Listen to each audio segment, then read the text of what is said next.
तो वो execution plan के हिसाब से इनका मल्टीपल्स और इनका वैल्यूएशन चेंज होता रहेगा। जी। अच्छा मोहित जी, ये बताइए कि जो हम लोग मेंटल मॉडल अप्लाई करते हैं या जिस चीज़ से हम लोग देखने की कोशिश करते हैं, तो एक बड़ा कन्वेंशनल बायस होता है वैल्यूएशन देखने का, जो हम लोग 20-30 सालों से जो पढ़ते आए कि एक ही नज़रिए से उसको वैल्यू करते हैं, वो सारे वैल्यूएशन यहाँ पे ध्वस्त हो गए। एंटरप्राइज वैल्यू पे अगर आप इसको कंपेयर करें सेल्स बाई ईवी, तो जोमेटो 21 टाइम्स है और इसके ठीक नीचे जो डू डेस है वो 16 में है। तो क्या मेंटल मॉडल लगाया इतने बड़े बड़े इन्वेस्टर्स से, 1.25 लाख करोड़ का सब्सक्रिप्शन एंकर इन्वेस्टर ने लगाया, तो उन्होंने क्या देखा इसमें? देखिए नीरज जी, यहाँ पे इस क्वेश्चन को या इस पूरे डिस्कशन पे दो पार्ट्स में हम लोग डिवाइड कर सकते हैं। एक कि जोमेटो एक्चुअली है क्या। जोमेटो एक डिसरप्टर है जिसने बहुत सालों से चलती आ रही कन्वेंशनल रेस्टोरेंट या एक फूड सिस्टम को डिसरप्ट किया है। यहाँ पे जो वैल्यूएशंस है उसको आप पुराने कन्वेंशनल तरीकों से जस्टिफाई कर ही नहीं पाएंगे, जैसा कि अपन लोग डिस्कस भी कर रहे हैं। It can't be done. यहाँ पे बात है कंपनी के कन्विक्शन अपने को कितना आता है एज एन इन्वेस्टर। क्या हमें विजिबिलिटी दिखती है, क्या इसने चीजों को चेंज किया है? Yes, it has change things. जहां पे FY18 में अगर हम ऑर्डर्स देखें, नंबर ऑफ ऑर्डर्स लगभग 3 करोड़ आते थे, अभी 23 से 24 करोड़ आ रहे हैं FY21 में, तो 8 गुना ज्यादा ऑर्डर्स आ रहे हैं। जहां GOV, इनकी ग्रॉस ऑर्डर वैल्यू 1300 करोड़ लगभग थी आज से 3 साल पहले, अब वो लगभग 9,500 करोड़ है। Again 7x improvement. तो ऐसी कंपनीज जो कि एक डिसरप्टर्स होती है, काइंड ऑफ स्टार्टअप्स होती है, जो नए बिजनेस मॉडल्स में आती है, उनका स्टार्टिंग में कैश बर्न या जो एक लॉस रहता है वो थोड़ा सा लंबे समय तक चलता है। जैसे ये भी अभी तक लॉस में है। सो जो पुराने मॉडल्स हैं वो लॉस मेकिंग कंपनीज पे ज्यादा वर्क कर ही नहीं सकते। यहाँ पे सबसे ज्यादा जरूरत ये रहती है क्या आपको इस कंपनी में ग्रोथ दिख रही है फ्यूचर में, और क्या इसका बिजनेस सस्टेनेबल है।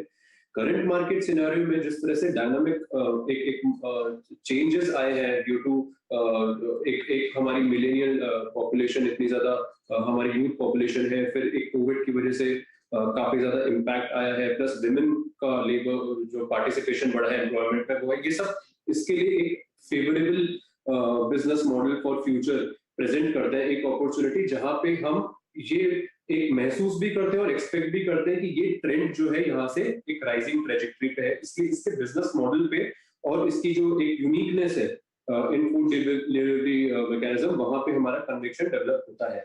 अब बात सेकंड आती है कि वैल्यूएशंस क्या इतना जस्टिफाइड है। आई थिंक मार्केट के जो सेंटिमेंट्स है इस वक्त, जो एक लिक्विडिटी है एक्सेस और एक एक्सेस एक्सुबरेंस है या पार्टिसिपेशन है बाय न्यू रिटेल इन्वेस्टर्स, जो लास्ट ईयर से NSE का वॉल्यूम भी ऑलमोस्ट 1.5 से 2 गुना हो गया है कैश मार्केट में, वो ये दिखाता है कि मार्केट में यहाँ पे there are too many buyers. And यहाँ पे जो आपने स्टार्टिंग में वर्ड यूज किया फोमो, कहीं ना कहीं वो भी है। अगर हम थोड़े दिन पहले की GR इंफ्रा और क्लीन साइंस की भी बात करें, 100% प्रीमियम पे वो खुले थे। ये दिखाता है किस तरह से चेस कर रहे हैं सब लोग, जो भी अपॉर्चुनिटीज आई है उनको। ये भी बड़ा इंटरेस्टिंग बात है कि जब GR इंफ्रा का IPO आया तो इतना ज़बरदस्त लिस्टिंग होगी, ये शायद ही किसी ने कल्पना की होगी कि एक इंफ्रा कंपनी को इतने ज़्यादा वैल्यूएशंस और इतनी ज़्यादा रिस्पांस मिले। आशीष, अगर जोमेटो की बात करें, हमने शुरू में कहा कि हम बहुत सीरियस डिस्कशन करेंगे लेकिन बहुत कैजुअल करेंगे, आप बिल्कुल खुल के जो बता सकते हैं। हिंदुस्तान में 50 में से 48 जो स्टार्टअप होते हैं वो या तो मर्ज हो जाते हैं या बंद हो जाते हैं या कोई उनको खरीद लेता है या वो बेचारे कहीं चले जाते हैं। ये हर जगह होता है क्योंकि आप एक नया आइडिया लेके आए, ज़रूरी नहीं वो चले, लेकिन वो जो एक दो चलते हैं वो बहुत सुपर निकलते हैं। शायद ये लोगों के दिमाग में चलता होगा, ये मानसिकता होगी कि अरे पता नहीं ये स्टार्टअप है, बने ना बने, क्योंकि इतनी सारी कंपनियां, टाइनी ऑल भी था, फूड पांडा भी था, सब कहीं ना कहीं मर्ज हो गए। तो मेंटल मॉडल हम क्या अप्लाई करते हैं और जोमेटो का मोट क्या है? जोमेटो का मोट यही है कि एक आपको कहीं जाना है बाहर खाना खाने के लिए, तो आप पहले कौन सा ऐप खोलते हो? आप जोमेटो खोलते हो और जोमेटो खोल के वहां पे देखते हो कि कौन से रेस्टोरेंट में जाना है, टेबल बुक करना है, कितने बजे है, उसका फोन नंबर है, उसका मेन्यू दिख जाएगा, वेजिटेरियन है नहीं है, जैन खाना है नहीं है, आपको काफी इन्फॉर्मेशन वहां मिल जाएगा, उसको रेटिंग मिलेगी। मैं कहूंगा कि मेरा एक्सपीरियंस अच्छा नहीं रहा है, यूजर रेटिंग रहेगा उस पर, आप यूजर रेटिंग पे भी फोकस करोगे, वो एक है। और एट द सेम टाइम मुझे अगर खाना घर पे मंगाना है तो मैं घर पे भी मंगा सकता हूँ। मैं कहीं और दूसरे शहर में जाता हूँ, मुझे पता नहीं क्या है, तो वो ऐप मेरे साथ ही, राइट। तो वो सबसे बड़ा एडवांटेज है उसका। और ये जितने भी बिजनेसेस होते हैं इनको टू साइडेड प्लेटफॉर्म बोलते हैं या प्लेटफॉर्म मार्केट्स बोलते हैं, जिसमें नेटवर्क एक्सटर्नैलिटीज होती है। उसका मतलब ये है कि ये स्ट्रांग होते जाते हैं क्योंकि इस पे यूजर्स है और यूजर्स आते जाते हैं। इंक्रीमेंटल वैल्यू एक यूजर को ऐड करने का और उसको सर्विस करने का काफी कम होता है। सो आपका जो ऑपरेशनल लेवरेज बिल्ट इन होता है कि रेवेन्यू ग्रो होते रहेगा, आपका ऑपेक्स काफी कम रहेगा। उसके वजह से जो टेक कंपनीज है, ये जो स्ट्रांग ऑपरेशनल लेवरेज बिल्ट होता है, उस कारण उनके वैल्यूएशंस एक ट्रेडिशनल कंपनी से काफी अलग हो गया। आप एप्पल उठा लीजिए, फेसबुक उठा लीजिए, कोई और उठा लीजिए, एक बार बन गया। फॉर एग्जांपल मैं आपको एक एग्जांपल देता हूँ माइक्रोसॉफ्ट का, राइट। आपने माइक्रोसॉफ्ट का बना दिया, ओके, सॉफ्टवेयर, R&D का काफी एक्सपेंस हो गया। उसके बाद आपको वो हर सॉफ्टवेयर बेचने का खर्चा क्या है, CD या थोड़ा बहुत सेल्स, वापस और तो कुछ नहीं करना है, राइट। सो विद जितनी भी टेक कंपनीज है, उनका सबसे बड़ा एडवांटेज अगर कुछ कहे तो एक बार एक स्केल पे पहुंच जाते हैं, उसके बाद स्ट्रांग नेटवर्क इफेक्ट्स उनमें आ जाते हैं और ऑपरेशनल लेवरेज इनबिल्ट होता है इन बिजनेसेस में, जिसकी वजह से ये काफी सक्सेसफुल होते हैं। और मैं यूज करता हूँ, फिर मैं मम्मी को बोलूंगा, मम्मी यूज करेगी, बहन यूज करेंगी, काफी यूज करेंगे। हाँ, जोमैटो कर लो, वो गूगल कर लो जैसा हो जाता है, जोमैटो कर लो, राइट। ये एक वर्ड एसोसिएशन भी हो जाता है, काफी स्ट्रांग एसोसिएशन होता है। बहुत स्टिकी प्रोडक्ट है, आप खाना तो बंद नहीं करोगे। और ऐसा नहीं है कि फूड पांडा आने के टाइम पे, जब फूड पांडा आ रहा था तभी भारतीय लोग कम खाते थे और अभी ज्यादा खाते हैं, ऐसा तो कुछ नहीं है। आप दिन में अगर आपको मैं दूसरा एक मॉडल आपको लगाना है तो एक व्यक्ति एक महीने में 30 दिन होते हैं, 30 दिन में 90 मील्स होती है, ओके। आज कितने लोग जोमैटो पे ऑर्डर करते रहेंगे? 90 में से मैं चलो 4 ऑर्डर कर रहा हूँ, ठीक है। मैं 4 के बदले 8 ऑर्डर कर लूंगा, फिर भी मैं आधा घर पे खा रहा हूँ, राइट। 8 भी कर लिया तो यहाँ से तो डबल होता है। अगर 8 के बदले मैं 12 कर लूंगा तो 3 गुना बढ़ गया। फिर भी क्या मैं घर पे खाना बंद कर रहा हूँ? नहीं, ज्यादा कुछ एक्सपैंड नहीं कर रहा। ये 1 से 2, 2 से 3, 4 और 4 से 8 और 8 से 12 में भी कितना ग्रोथ है मार्केट, राइट। तो आप उसको उस हिसाब से आप उसको ब्रेक करके भी देखेंगे तो काफी बड़ा मार्केट है।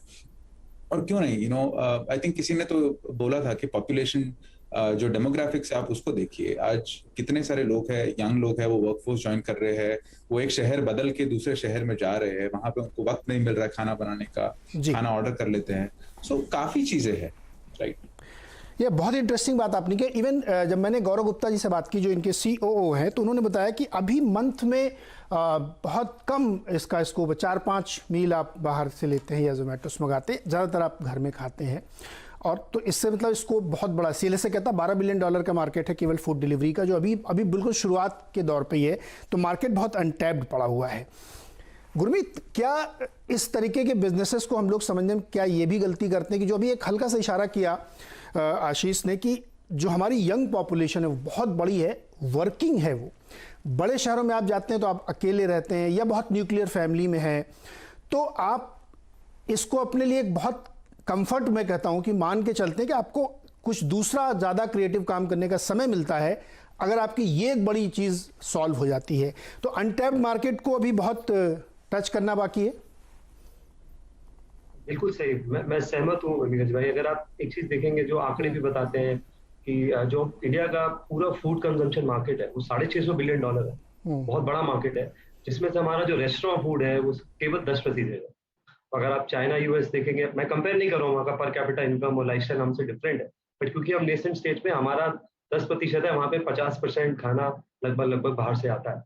तो ये प्ले है जो हमें लगता है कि हमारी ईटिंग हैबिट्स जो है वो चेंज होंगी कोविड के बाद। ज्यादा ब्रांड्स की तरफ मूव होगा, ज्यादा हाइजीन की तरफ मूव होगा। तो इसमें आपकी QSR चेन्स आ जाती हैं, जैसे जुबिलेंट फूड्स है, वेस्ट लाइफ है, जो अभी देवयानी इंटरनेशनल का भी IPO आता है, जो आपका ये पिज्जा हट और KFC ब्रांड हो, यम ब्रांड जिसे हम बोलते हैं। तो QSR और फूड डिलीवरी एक हाई ग्रोथ वो है। मैं ये कहना चाहूंगा, आप इसको खाली फूड डिलीवरी के नजरिए से मत देखिए, आप इसको हमारे ओवरऑल कंजम्पशन पैटर्न के हिसाब से देखिए। और जब मेरे दूसरे गेस्ट ने बात करी थी कि ये ग्रोसरी में क्या करेंगे, जो इनका हाइपर श्योर ब्रांड है, ये क्लाउड किचन में क्या करेंगे, ये उस डेटा को कैसे मोनेटाइज करेंगे, तो ये एक तरीके का होप इन्वेस्टिंग, कंसेप्ट इन्वेस्टिंग है और ये इवॉल्व होगा। ये हमारी जिंदगी का पार्ट है, बिल्कुल है। क्या बिजनेस मॉडल अभी स्टेबलाइज हो गया है? मुझे नहीं लगता अभी हुआ है। तो आपको इसको रेगुलरली स्टडी करना चाहिए और खाली लिस्टिंग गेन से आप ये वर्डिक्ट मत निकालिए कि बिजनेस अच्छा है कि खराब है। एंथनी वेस्ट का IPO आया था, 30% ऊपर था, 400 रुपए के ऊपर उस पे बंद हुआ था, अभी वो 350 साढ़े 300 रुपए पे। बहुत सारे IPO ऐसे आए जिनको लिस्टिंग गेन हुआ और उन्होंने आगे बहुत वेल्थ क्रिएट करी। तो तो आप खाली लिस्टिंग डे परफॉर्मेंस पे बिजनेस मॉडल को जज मत करिए, निरंतर इसको रिव्यू करते रहिए, बहुत इंपॉर्टेंट है। बुल मार्केट में हमें ऐसा लगता है हम लक को इंटेलिजेंस से कंफ्यूज कर लेते हैं, तो अपना गार्ड बढ़ा के रखिए और कंटिन्यूसली इसको रिव्यू करते हैं। करेक्ट। तो क्या मोहित जी फिर इसमें हम लोग